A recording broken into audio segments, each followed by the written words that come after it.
Après une semaine d'épreuves sur l'île de Gran Canaria, la caravane de la Coupe du Monde de windsurf se pose sur la plage de Sotavento, sur l'île de Fuerteventura.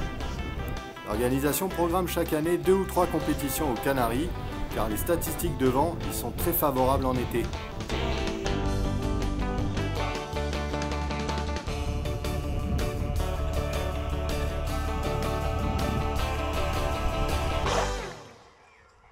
Effectivement, les conditions sont bien au rendez-vous et les manches de slalom peuvent démarrer avec un vent de 35 nœuds, soit 70 km/h.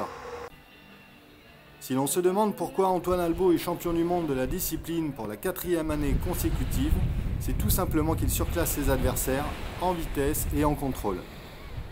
À l'image de cette dernière manche courue dans des conditions dantesques, avec 45 nœuds à la hémomètre, Albo, portant parti en 6e position, remonte 1 à 1 ses concurrents et laisse sur place Dunkerbeek et Angulo avant de passer la ligne en vainqueur.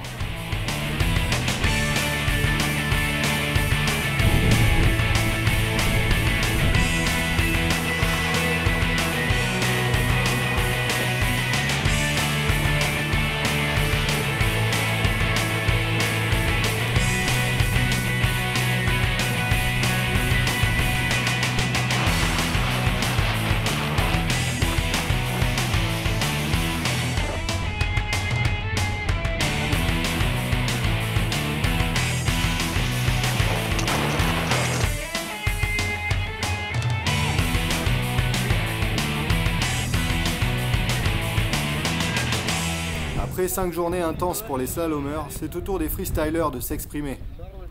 Tous les riders apprécient le spot de Sotavento, car le vent souffle de terre, offrant un plan d'eau plat, avec souvent une petite rampe d'appel au bord, idéal pour donner de l'amplitude aux figures.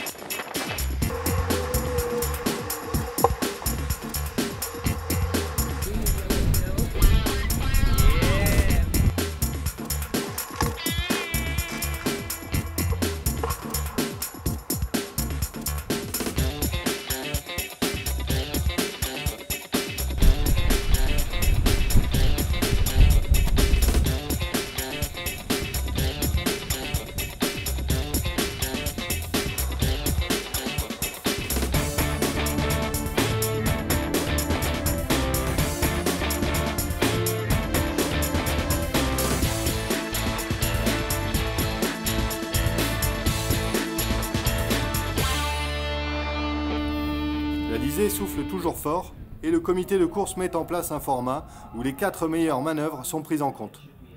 Chez les filles, c'est la championne du monde en titre, Sara Kita-Ofringa, qui l'emporte facilement, offrant une belle démonstration technique à ses adversaires. La souriante windsurfeuse originaire d'Aruba se paye ainsi un 2e titre mondial. Chez les hommes, gros duel entre l'actuel champion du monde Golito Estredo et Tanguy Frantz. Le freestyle est une discipline jeune et même si le niveau technique augmente à chaque compétition, c'est finalement Golito qui l'emporte. A noter l'absence du français Nico Akazian, blessé à la suite d'une violente réception de push loop et qui a préféré assurer en faisant l'impasse sur cette épreuve pour revenir en forme sur la dernière étape du Tour à Sylt en Allemagne.